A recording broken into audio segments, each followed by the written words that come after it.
გამარჯობა, მოგესალმებით. გიორგი ჯანჯალიას მივესალმები. პირველ რიგში ჩვენს სტუმარს, გიორგი, ვინც არის ის არ არის ჩვენთან ერთად პირველად, ის გახლავთ ბრიტანული კომპანია Helix-ის უსაფრთხოების რისკების მენეჯერი, კომპანია ოპერირებს ამჟამად უკრაინაშიც, მათ შორის და გიორგი იმყოფება სწორედ უკრაინაში, უკრაინა უერთდება ახლა სწორედ ის Zoom-ის საშუალებით. გიორგი, დიდი მადლობა შენი დროისთვის. აქვე შეგახსენებთ, რომ არა მხოლოდ რისკების უსაფრთხოების რისკების მენეჯერია, გიორგის აქ სამხედრო ბექგრაუნდი, თადარიგშია უკვე გასული და ამჟამად ესე იგი როგორც გითხარით, უკვე საქმიანობს უკრაინაში. გიორგი, დიდი მადლობა. რა თემაზე მინდა დღეს შენთან საუბარი, განსაკუთრებით გუშინდელის ფონზე, ეს არის უკრაინული დრონები, მათი ევოლუცია, განვითარება და ტექნოლოგიები. როგორ შეცვალა ამ ტექნოლოგიებმა მთლიანად ეს ომი და რას უნდა ველოდოთ წინ? აი, ზოგადად ამ თემაზე და მე უკვე კითხვებში ჩავშალოთ. კი ბატონო, პირველ რიგში დიდი მადლობა მოწვევისთვის. ალბათ ყველაზე მნიშვნელოვანი არის ის, რომ ამ ომმა შეცვალა როგორ უყურებთ ლოჯისტიკას და რამდენად იაფი შეიძლება იყოს გარკვეული იარაღი, ან ანტიიარაღი იმისათვის, რომ დაუპირისპირდეს მოწინააღმდეგეს. პირველ რიგში ალბათ ყველაზე მნიშვნელოვანი არის ეკოსისტემა, რომელიც შექმნეს უკრაინელებმა, რასაც ქვია Brave-1. Brave-1 არის პლატფორმა, რომლის საშუალებითაც მომხმარებლები, ანუ სამხედროები დაკავშირებულები არიან მიმწოდებლებთან. და რეალურ დროში ხდება ფიდბექის მიწოდება იმ ორგანიზაციებისთვის, რომლებიც ამა თუ იმ იარაღს ამზადებენ, მე იქ ხდება ამ იარაღისთვის ვარსკვლავების დაწერა, თუ რამდენად ეფექტური არის და შემდეგ ის მომხმარებლები, რომლებიც მიაწვდიან ფიდბექს, ამითი აუმჯობესებენ იმ იარაღს, რომელიც უკან დაუბრუნდებათ. ამავდროულად კიდე ძალიან საინტერესო ის არის ესეთი პლატფორმა, ქვია ePoints, რაც საშუალებას აძლევს დანაყოფებს და სამხედროებს ქულები მიიღონ ყოველ განადგურებულ ან ტექნიკაზე, ან მოწინააღმდეგეზე. რაც უფრო მეტ ქულას აგროვებენ, შემდეგ ეს ქულები შეუძლია გადასვლალონ უფრო მეტ იარაღში. ანუ რამდენადაც უფრო წარმატებულები არიან უკრაინელები მოწინააღმდეგის განადგურებაში, მით უფრო მეტი იარაღის მოპოვების საშუალება აქვთ შემდეგ.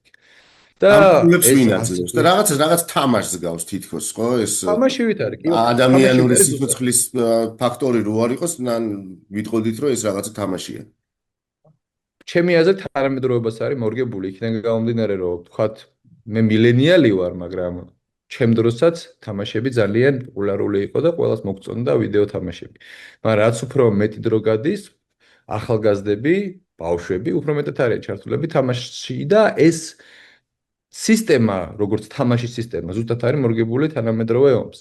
ისე, რომ ამით მათ შეუძლიათ, რომ ის სკილები, შესაძლებლობები, რაც მათ ბავშვობაში თამაშით მოიპოვეს, გარდაქმნან უკვე სამხედრო საქმეში, იმიტომ რომ რეალურად პილოტები, რომლებიც ამ დრონებს მართავენ და შემდეგ ვილაპარაკებთ, FPV-ები, first person view, ანუ ის დრონები, რომელიც იმართება ვირტუალური სათვალეებით.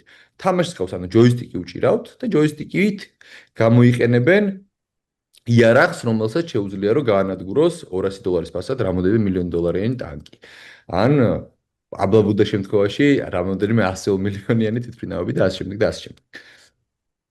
გიორგი, ეს მოდი კიდე ერთხელ ავხსნათ ეს ქულების სისტემა, იმიტომ რომ ეს ძალიან საინტერესო თემა არის. ჩვენი მაყურებლისთვის ვფიქრობ, რომ ძალიან სპეციფიური არის და მათთვისაც ეს მნიშვნელოვანი იქნება ესეთი ამ ინფორმაციის რაღაც დეტალურად ახსნა, რას გულისხმობს, აი მაგალითად ვიღაცა არის წინა ხაზზე, მას გააჩნია რაღაცა FPV თუ სხვა ტიპის დრონი, ის იყენებს ამას, ანადგურებს მოწინააღმდეგეს და ამაში ეწერება ვინ უწევს ამ ქულებს, სადმით, აი როგორ მუშაობს ეს. კი ბატონო, პირველ რიგში აუცილებელი არის დამადასტურებელი ვიდეო. შემდეგ ყველა ტექნიკას აქვს გაწეული ქულა. ზუსტად არ ვიცი რამდენი ქულაზე ლაპარაკობ, მაგრამ პირობითად ავიღოთ. მაგალითად, ადამიანის განადგურებაზე იყოს 1 ქულა. 5 ქულა იყოს მანქანის განადგურებაზე, რომელიც ლოჯისტიკურ ჯაჭვში არის ჩართული. ტანკის განადგურებაზე 50 ქულა. თვითმფრინავის განადგურებაზე 500 ქულა და ასე შემდეგ. რაც უფრო მეტ ქულას აგროვებ, შემდეგ ეს ქულები შეგიძლია რომ გადაცვალო იარაღში. და ყოველ იარაღი ღირს რამოდენიმე ქულა. იქ დრონი თქვათ ღირს 50 ქულა. თუ და სად აგზავნის ამ ქულებს? ანუ პლატფორმა არის. თვითონ Brave 1-ის ნაწილი არის, ePoints პლატფორმა არის, რომელზეც იტვირთება ვიდეო. ადასტურებ ვიდეოთი, რომ შენ გაანადგურებ, თქვათ, 50 მოწინააღმდეგეს ჯარისკაცი, თქვათ, 20 ტანკი, 5 ლოჯისტიკური მანქანა და ეს ქულები გეწერება და ამ ქულებს მე სული იმაში რომ მეტი იარაღი მიიღო. ამით ამტკიცებს შენ რომ უფრო წარმატებული ქვედანაყოფი ყავს, ან უფრო წარმატებულები ხართ ვიდრე სხვები, მეტი იარაღი გჭირდებათ რომ უფრო წარმატებულად გააგრძელოთ ბრძოლა და გაუწიოთ მოწინააღმდეგეს წინააღმდეგობა. გიორგი, ეს არის წმინდა უკრაინული ინოვაცია, მსგავსი კი ბატონო. პლატფორმა, თუ რუსებმაც მიბაძეს უკვე რაღაცა? არა, ეს არის წმინდა უკრაინული ინოვაცია, რომელშიც ჩართულები არიან არა მარტო სამხედრო, მოდი ესე ვთქვათ რა, ანუ თანამედროვე ომი არ არის ის დღევანდელი ომი არ არის ერთ-ერთი ომი, სადაც აუცილებელი არის რომ მთელი ერი მობილიზდეს იმისათვის, რომ გამარჯვებამდე მივიდეს. სამხედროებში შეგვიძლია მათ შორის მე როცა ვიყავ სამხედრო, ჩვენ შეგვიძლია ბრძოლების მოგება. თუმცა ჩვენ ომს ვერ მოვიგებთ, ომი უნდა მოიგოს ერმა. ამიტომაც უკრაინა მობილიზება მოახდინა არა მარტო სამხედროების, არამედ მთელი ერის, რომელიც ეხმარება გინ პოლიტიკურად, გინ სამხედრო თვალსაზრისით, გინ ლოჯისტიკის თვალსაზრისით, გინ თანხების მოზიდვის თვალსაზრისით, იმისათვის რომ ყველაფერი ისე მოხდეს, რომ მათ შეძლონ იარაღის წარმოება, მათ შეძლონ იარაღის მიწოდება ჯარისკაცებამდე და საბოლოო ჯამში მათ შეძლოთ ინოვაციები იმ დონეზე მივიდნენ, რომ ისეთ მოწინააღმდეგეს როგორც რუსეთი არის და იმ ხელა, რომელსაც ამ ხელა სტრატეგიული სიღრმეები აქვს, ზიანი მიაყენოს. აქედან გამომდინარე, ეს კომპანიები, რომლებიც ჩვენ ვლაპარაკობთ, რომლებიც Brave-ში არიან ჩართულები, არიან წმინდა სამოქალაქო კომპანიები, რომელთანაც ამ მომამდე არანაირი შეხება არ ჰქონდათ სამხედრო საქმესთან.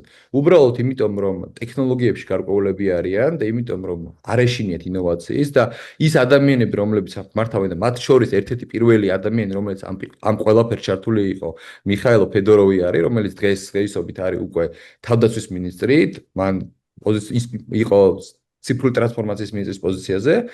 ამ მასეთმა ადამიანებმა ასეთ ინოვაციებს შეაუყარეს საფუძველი, იმიტომ რომ მათ არ ეშინოდათ რისკების, არ ეშინოდათ რომ შეიძლება წარუმატებელი ყოფილიყო, იმიტომ რომ სხვა გზა არ ჰქონდათ, ან უნდა გაერისკათ, ან უნდა სამშობლო დაეკარგათ და ამ ყველაფერმა ჩაუყარა საფუძველი ახალ ინოვაციებს, რომლებიც იძლევა мотивაციას ახალგაზრდებისთვის, რომლებიც ბრძოლის ველზე ჭარბად არიან, რომ მათ სწორად გაუწიონ წინააღმდეგობა რუსეთს. გიორგი, ეს ძალიან საინტერესო, მით უმეტეს ფიოდოროვის ფაქტორი, ხო? ანუ რომელსაც რაღაც თავისი მიზნები აქვს, მათ შორის მოწინააღმდეგის ზარალთან მიმართებით, რამდენზე უნდა ავიდეს და ასე შემდეგ. მოდი ტექნოლოგიებს რო დაუბრუნდეთ, თუ რატომ არის ეს უკრაინული დრონების ტექნოლოგიები დღეს რატო ითვლება მოწინავე ტექნოლოგიებად? აი, იქნება ამას გავყვეთ, იმიტომ რომ FPV დრონები ახსენე შენ, ეს ყველაფერი ვნახეთ ჩვენ გაცილებით ადრეთაც ვნახეთ, 14-შიც ვნახეთ, 12-შიც ვნახეთ პრინციპში რაღაცა, მაგრამ ახლა რასაც უყურებთ აბსოლუტურად განსხვავებული რამ არის, ხო? აბსოლუტურად სხვა სახის დრონები არის, სხვა ტექნოლოგიები არის და მოდი ამაზე ვისაუბროთ. რატომ არის დღეს უკრაინული დრონების ტექნოლოგიები, რატო ითვლება მოწინავედ? ალბათ ისევ და ისევ პირველ რიგში ყველაზე საინტერესო რაც არის, რაც უკრაინელები აკეთებენ, არის ის, რომ ყველა დრონი, ყველა სენსორი, მათ შორის ხელოვნური ინტელექტი, რადარები არის გაერთიანებული ერთი ქოლგის ქვეშ. ალბათ ხსმენიათ დელტას შესახებ. იმიტომ რომ რამოდენიმე კვირა არის, მასზე ძალიან ბევრს წერენ, ბევრს ლაპარაკობენ, იმიტომ რომ ისეთი ადამიანების როგორც არის დრისკოლი, ამერიკის შეერთებული შტატების არმიის მდივანი, ესეთი ადამიანიც კი უკრაინელებზე უკვე პოზიტიურად ლაპარაკობს. დრისკოლს იმიტომ ვახსენებ, რომ ის ერთ-ერთი მათგანი იყო, რომელიც უკრაინაში ჩამოსული იყო და ზეწოლას ახდენდნენ უკრაინის ლიდერშიპზე იმისათვის, რომ რუსეთისთვის დათმობებზე წასულიყო. და ის იყო ის ერთ-ერთი ადამიანი, რომელიც ამბობდა, რომ უკრაინას კარტები არ აქვს, მას გამარჯვება არ შეუძლია და ასე შემდეგ და ასე შემდეგ. ესეთი ადამიანებიც კი კონგრესთან გამოსვლის დროს ამერიკაში ამბობენ იმას, რომ პლატფორმა, რომელიც არის დელტა, არის საუკეთესო მსოფლიოში, მას ასეთი არაფერი არ უნახავს და ამდენი სენსორის, ხელოვნური ინტელექტის, რადარების, დრონების, მათ შორის, იმიტომ რომ დრონები ხო დაზვერვისთვისაც გამოიყენება, მას არ უნახავს. და ეს სისტემა რატო არის მნიშვნელოვანი მაყურებლისთვის ცოტა უკვე მოდი თან გასაგებია ავხსნათ, ხო რა არის, ხო? გავხსნათ იმიტომ არის რომ ეს იძლევა აღმოჩენის და მოქმედების ჯაჭვის შემცირებას რამოდენიმე წამამდე აქამდე ეს იყო რამოდენიმე საათი, ანუ აღმოჩენა მოხდებოდა მოწინააღმდეგის ტექნიკის, პოზიციების, შემდეგ ინფორმაცია გადაეცემოდა რამოდენიმე რგოლს და შემდეგ ხდებოდა უკვე მოქმედება. ეხლა პლანშეტის მეშვეობით ავტომატიზირებულია ყველაფერი, აღმოჩენას ახდენს სენსორი, დრონი, რადარი, ხელოვნური ინტელექტით აღჭურვილი რაიმე სისტემა, მნიშვნელობა არ აქვს, ყველაფერზე არის დაყენებული კამერა და ყველაფერზე არის დაყენებული რაღაც აღმოჩენის სისტემა. და შემდეგ ეს ინფორმაცია უცებ გადაეცემა ტაბლეტით ათეულის დონეზე მეტაბორს, რომელსაც შეუძლია რომ ყისიერი მოქმედება მოახდინოს. 2.2 წამზე არის ლაპარაკი. აღმოჩენიდან მოქმედებამდე, ანუ ეს სასწაული დრო არის. ჩვენ რეალურად შეგვიძლია ვთქვათ, რომ აი სტრატეგიულ თამაშებში რომ არის, რომ მაუსით დაძდევ რაღაცას, იგივენაირად ხდება ომის წარმოება უკრაინაში. ეს არის ალბათ ერთ-ერთი ყველაზე დიდი უპირატესობა, რომელიც უკრაინას აძლევს იმის საშუალებას, რომ ასეთი წინააღმდეგობა გაუწიოს რუსეთს. და ეს გამოიყენება არა მარტო თავდაცვაში, ეს ასევე გამოიყენება თავდასხმაშიც. ეს როდესაც ჩვენ ლაპარაკობთ უშუალოდ ფრონტზე. ამის გარდა ჩვენ რასაც უყურებთ უკვე ღრმა წერტილებში დარტყმებს, რომელიც ხდება, ასე ვთქვათ, უკრაინული სანქციების მინიჭება რუსეთისთვის. ეს უკვე არის დამოკიდებული იმაზე, რომ მათი დრონები, რომლებსაც ისინი იყენებენ, რეალურ დროში აგროვებენ ინფორმაციას. უკრაინის ერთ-ერთი მთავარი უპირატესობა ის არის, რომ მათ გააჩნიათ ძალიან ბევრი მონაცემები. რუსეთსაც ამოდროულად, რომელიც ეხმარება ჩინეთს რომ განვითარდეს, მაგრამ უკრაინისთვის, იმიტომ რომ მათ ამდენი ინფორმაცია დააგროვეს და ესეც ბრეივზე არის მიმული, რომელიც ამ მონაცემებს აგროვებს, ახდენს მათ ანალიზს და ამ ანალიზის საფუძველზე მე უკვე ხდება სისტემების შემუშავება, დრონების გაუმჯობესება, იმიტომ რომ თქვენ ალბათ ბაირაქტარი გახსოვთ, ხო? ბაირაქტარი ძალიან წარმატებული იარაღი იყო.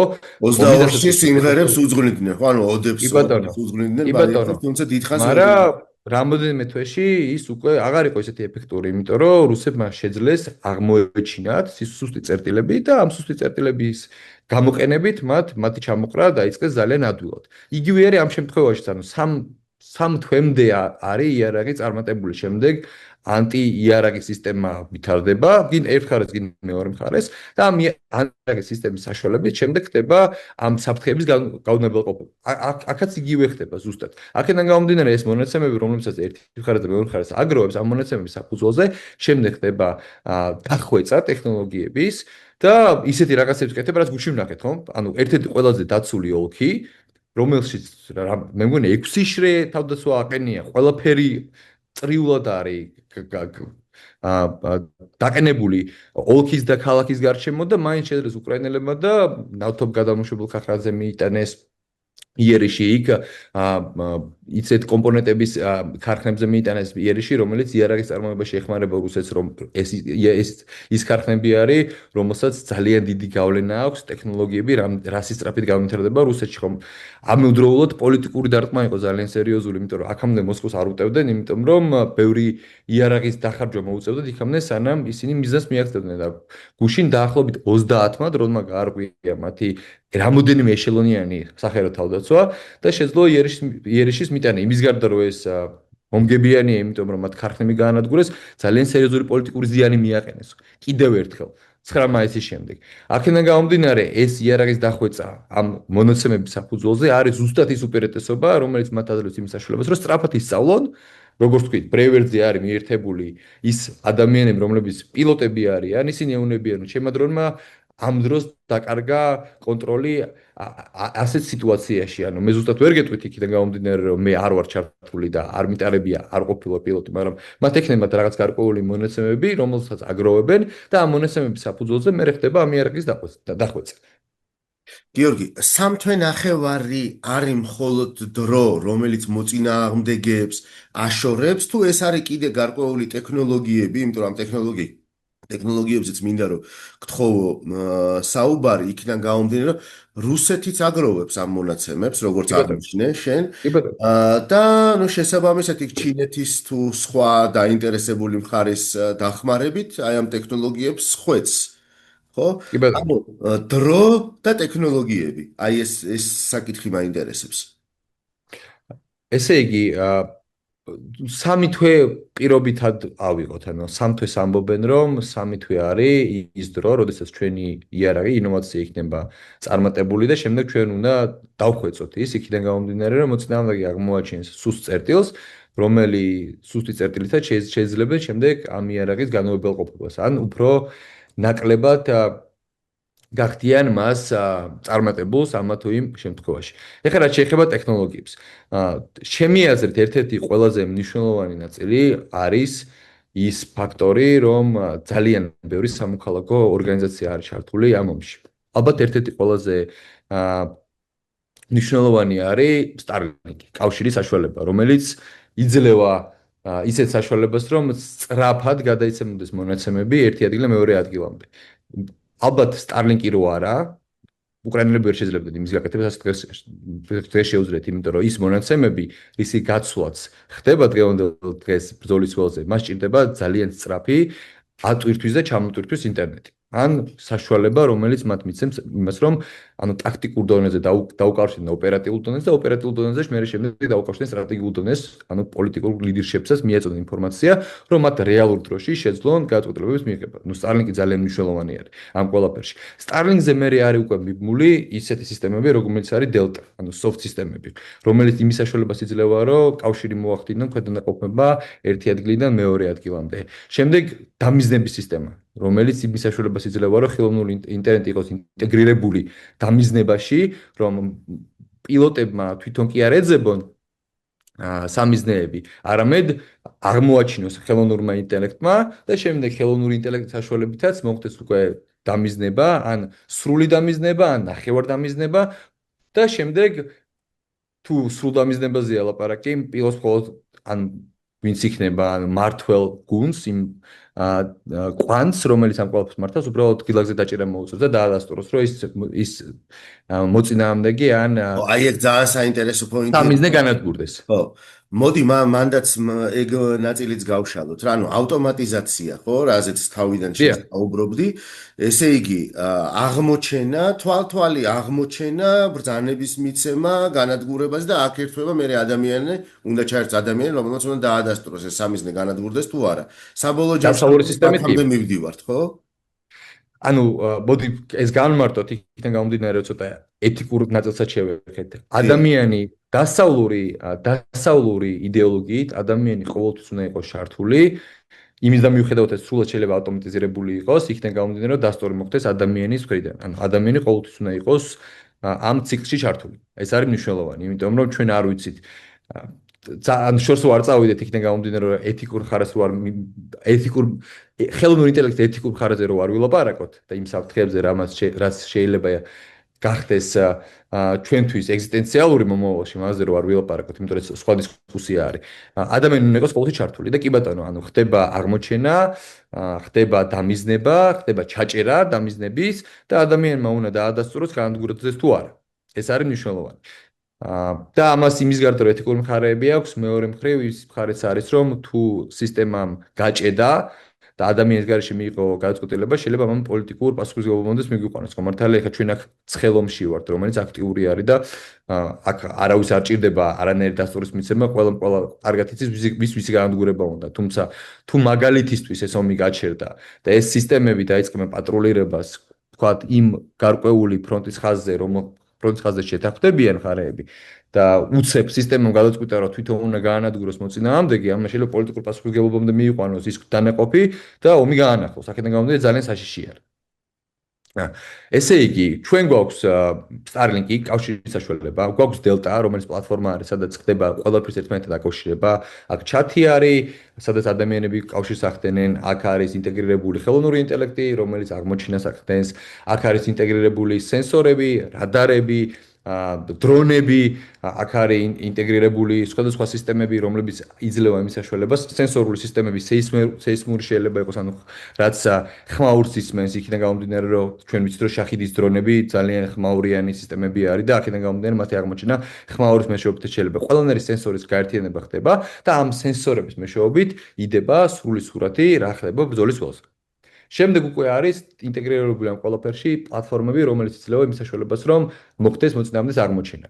ანუ ჩვენ ვლაპარაკობთ ცუდამინძე, ნისლზე, წვიმაზე, თოვლზე, კამუფლირებაზე და ასე შემდეგ. ამ სისტემების აღმოჩენა ხდება Avenger-ი არის თუ არ ვცდები, სისტემა, რომელიც დაახლოებით 70%-მდე აღმოჩენას ახდენს თვითონ.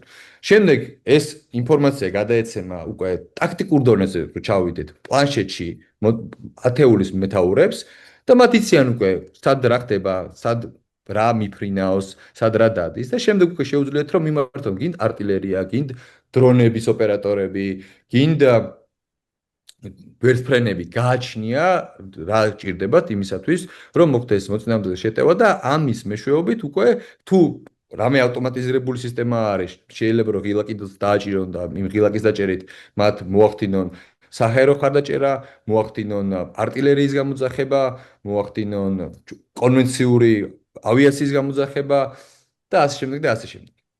გიორგი, რახან შაჰიდები ახსენე, მანდაც კითხავ ერთს, რომ რახან ესენი და ესეთი ხმაურიანები არიან და პრინციპში, ბავშვი 90 თუ 95%-იანი მაჩვენებელი აქვს, მე მგონი უკრაინელებს განადგურების, ხო ჩამოგდებს. ან ძალიან მაღალი მაჩვენებელი ხა 95 შეიძლება ძალიან დიდი ციფრია, მაგრამ ესეც ხდება ავტომატიზაციის შესაძლებლობით და საშუალებით, ანუ ჰაერ-საწინააღმდეგო თავდაცვის სისტემების ავტომატიზაციამდე მივიდნენ უკრაინელები? მოდესის განვიხილოთ, ანუ შაჰიდები იმის გარდა რომ ხმაურიანი არის, ხა ჩვენ ლაპარაკობთ გერანორებზე, რომელიც დაახლოებით 250 კილომეტრამდე სისწრაფით დაფრინავენ, მაგრამ მაგის გარდა არის გერან 3-ები და გერან 5-ებიც, რომელიც 500 და 600 პლუსი კილომეტր/საათითაც შეუძლიათ რომ იფრინონ. ეს უკვე არის სხვა, ანუ ეს არის უკვე ისეთ ძრავებზე და ისეთი ძრავების მქონე დრონები, რომელიც უფრო სწრაფად დაფრინავენ და აქედან გამომდინარე მათ წინააღმდეგ სხვა თავდაცვის სისტემა არის საჭირო. მოდი გავიხსენოთ დაახლოებით 5 დღის წინ ნამდვილ შეტევაზე ვილაპარაკოთ, რომელიც გაგრძელდა 30 საათის განმავლობაში განუწყვეტლივ, მთელი ქვეყნის მასშტაბით. სადაც 800 შაჰიდი იყო 1500 დადასტურდა 1500 პლუს 1520 თუ არ ვცდები 1520 პირველ საათებში საუბარი იყო 800 დადასტურებულ შაჰედს. კი ბატონო. ანუ თქვენ ჩვენი მაყურებელი რომ მიხვდეს, ანუ ამდენი დრონის გამოყენება, როდესაც ხდება სხვადასხვა ადგილებში, იქ ძალიან დიდი მსხვერპლი არის და ძალიან დიდი ზარალი არის ინფრასტრუქტურის თვალსაზრისით. უკრაინელებმა ამ შემთხვევაში 93%-იანი სიზუსტე შეძლეს ამ დრონების ჩამოგდება. ძალიან დიდი მნიშვნელობა აქვს იმას, რომ ამაში შედის სატყუარებიც, ამაში შედის გერანორებიც, გერან 3-ების, გერან 5-ების, ყველა კომპლექტაციაზე არის ლაპარაკი, ყველა შაჰიდის ტიპის დრონზე არის ლაპარაკი. რაც შეეხება ეხა თავდაცვის შრეებს. პირველ რიგში ამ ყველაფერს, როგორც ვილაპარაკეთ, მართავს სოფტი, რომელიც ავტომატიზირებულად ახდენს აღმოჩენას რადარების, სხვადასხვა სენსორების მეშვეობით. შემდეგ ხდება სამიზნეების ჩაჭერა და იწყება რამოდენიმე შრიანი თავდაცვა. პირველი არის ჩახშობა, რომელიც დრონებს ელექტრონული ბრძოლის საშუალებით, ან უпростоოდ რადიოელექტრონული ბრძოლის საშუალებით ანეიტრალებს. ან სამიზნედან უხვევენ, ან კავშირს კარგავენ და ხდება მათი დასმა უნებლად, ან უბრალოდ სისტემა წყობრიდან გამოდის და უბრალოდ სადღაც ვარდება თავისით, იმიტომ რომ კავშირი აღარ აქვს. შემდეგ არის უკვე ინტერსეპტორები. ინტერსეპტორები არის ის დრონები, რომელზეც დიდი ხანია ვლაპარაკობთ და ძალიან დაინტერესებულები არის არაბეთის ნახევარკუნძულზე. ეს არის ან ნახევრად ავტომატური, ან ავტომატური სისტემები, რომლებიც იმართება ადამიანის მიერ, ფრინდება თავისით და დრონი ეჯახება დრონს. მარტივად რო ავიღოთ. შემდეგ უკვე მოდის ლაზერული სისტემები, რომელიც ან წვავს, ან აბრმავებს ამ დრონებს.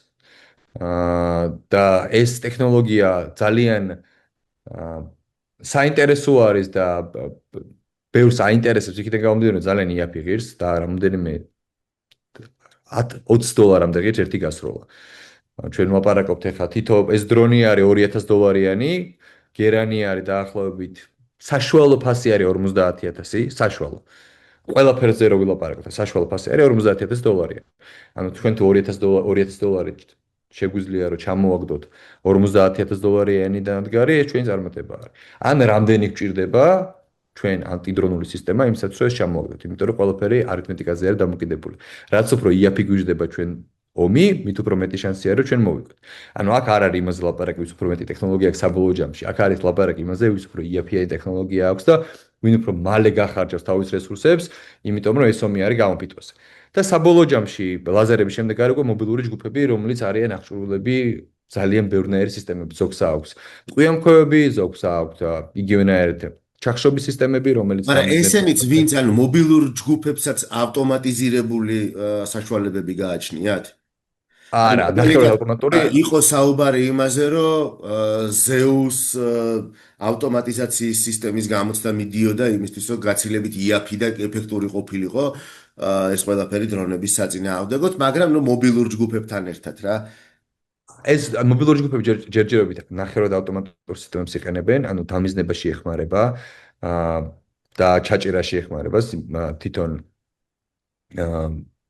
იარაღის ჩაჭერაში ეხმარება, თუმცა არის ძალიან ბევრი კომპანია, რომელიც ამაზე მუშაობს, ანუ ყველა კომპანია, რაც კი არსებობს, დედამიწის ზურზე, დასავლეთში, ყველა გამოცდას ახდენს უკრაინაში, ანუ ცოტა ხნის წინ, რამოდენიმე დღის წინ პალანტირი არის თქვენმა მაყურებელმა არ იცის, არის ხელოვნურ ინტელექტში, უბრალოდ თავდაცვის და სამხედრო თვალსაზრისით ხელოვნურ ინტელექტში არის ყველაზე მოწინავე კომპანია. ანუ თუ ჩვენ შეგვიძლია ვიფიქროთ, ანუ არის სამხედრო თვალსაზრისით არის ერთ-ერთი ყველაზე წარმატებული და ყველაზე დიდი კომპანია, რომელიც აწარმოებს ისეთ ხელოვნურ ინტელექტს, რომელსაც შეუძლია ინტეგრირება სხვადასხვა სისტემებში. ჩამოსული იყო მათი გენერალური დირექტორი უკრაინაში და მიდის ლაპარაკი, რომ მათ ხელოვნური ინტელექტის ინტეგრირება მოხდება უკრაინულ იარაღში. ანუ ეს თუ გაგრძელდება ასე, მაგ შემთხვევაში შეგვიძლია ვივარაუდოთ, რომ მობილური ჯგუფებსაც შესაძლებელია რომ ავტომატიზირებული სისტემები დაუყენოთ. ეს როგორი მუშაობს, ალბათ მე პრაქტიკაში დავინახავთ.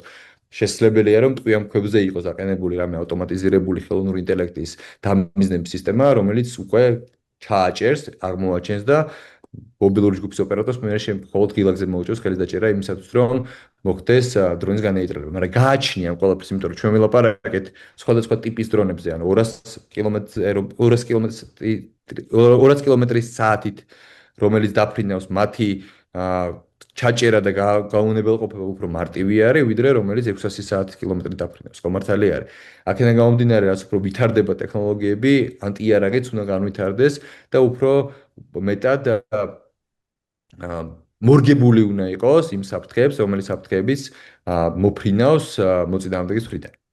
გიორგი, თუ არის საუბარი მათ შორის სახმელეთო უპილოტო შესაძლებლობებზე, ჩვენ ვნახეთ, რომ ერთ-ერთ ეპიზოდში ერთ-ერთი სანგარი მთლიანად აიღო, ასე ვთქვათ, მუხლუხოიანმა უპილოტო სატრანსპორტო საშუალო საბრძოლო საშუალებამ. რამდენად ხშირად ხდება მაგალითად იგივე აი ხმელეთზე მსგავსი ავტომატიზირებული სისტემების გამოყენება და როგორ ფიქრობ შენ კი ახსენე გაყვრით, მაგრამ აი ომის ცხელი ფაზის დასრულების შემდეგ რამდენად ხედავ შენ მსგავსი ტექნოლოგიების გამოყენების პერსპექტივას აი ამ ზოლზე? ალბათ ჩემი პირველში უბრალოდ პირველში მიზანი არის ის, რომ ლოგისტიკა და ევაკუაცია სრულად ჩანაცვლეს რობოტიზირებული სისტემებით. მართალი ბრძანდებით იმაში, რომ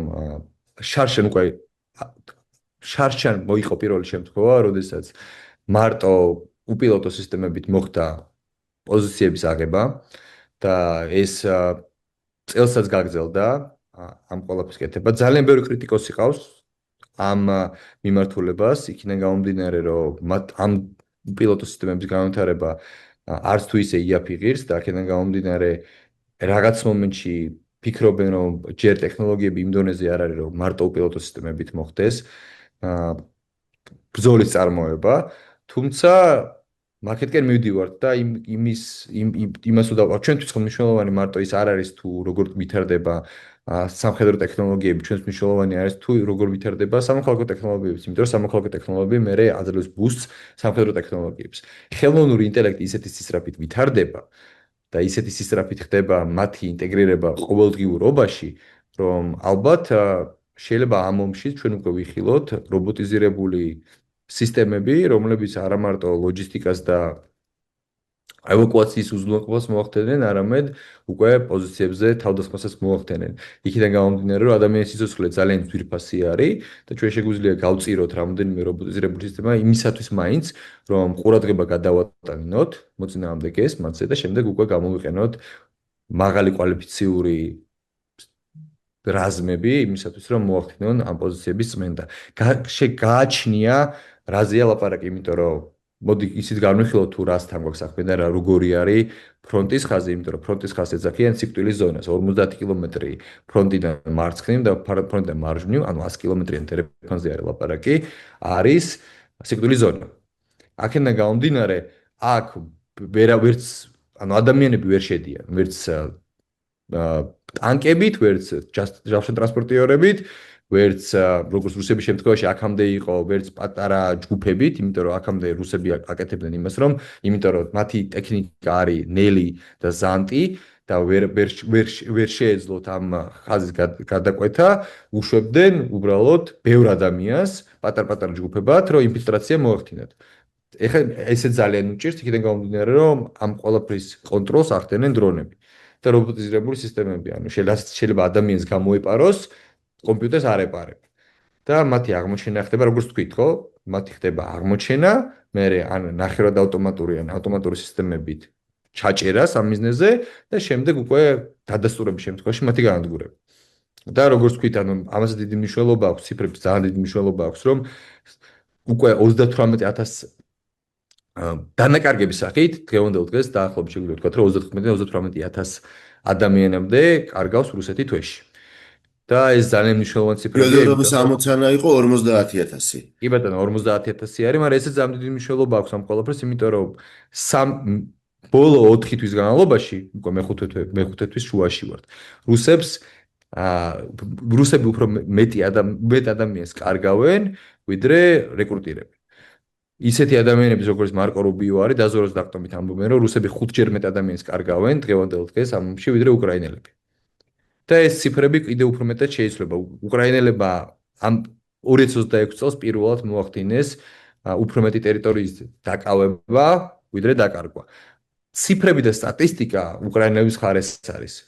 შევხედოთ, როგორ გაგრძელდება ეს ომი და თუ შეძლებენ უკრაინელები შეინარჩუნონ უპირატესობა, იქიდან გამომდინარე, რომ რაც ხდება გინ პოლიტიკური, გინ სამხედრო თვალსაზრისით, ამ შემთხვევაში უპირატესობას ამ რამოდენიმე თვის განმავლობაში აძლევს უკრაინას. და ჩვენ ალბათ ყველას, ვინც თქვენ გიყურებთ, დიდი იმედი გვაქვს, რომ ეს ტენდენცია შენარჩუნება, იმიტომ რომ ეს ერთადერთი გზა არის ჩვენთვის იმისათვის, რომ ჩვენც რაღაც დადებითი მოვიპოვოთ ამ ყველაფერზე. კეთილი, გიორგი, ძალიან დიდი მადლობა. პრაქტიკულად ჩვენი დრო ამოიწურა, თუმცა სასაუბრო რა თქმა უნდა ძალიან ბევრი დაგვჭა, იმიტომ რომ ყოველთვის საინტერესო არის თქვენი მოსმენა. თქვენს მიერ მოპოვებული სტატისტიკური მონაცემების გაზიარებაც, მათ შორის ციფრები ყოველთვის ძალიან საინტერესოა, ანუ მით უმეტეს რომ ხართ უკრაინაში და პულსზე გიდევთ ხელი, როგორც იტყვიან რა. დიდი მადლობა გიორგი, ჩვენთან ერთად ამ ეპიზოდში გახდათ ბრიტანული კომპანია Helix-ის უსაფრთხოების რისკების მენეჯერი გიორგი ჯანჯალია, თადარიგის ოფიცერი საქართველოს შეიარაღებული ძალების. დიდი მადლობა გიორგი შენი დროისთვის და ცხადია კიდევ დაგიბრუნდებით. შეხვედრამდე. მადლობა თქვენ მოწვევისთვის, გაგაბრძანებით.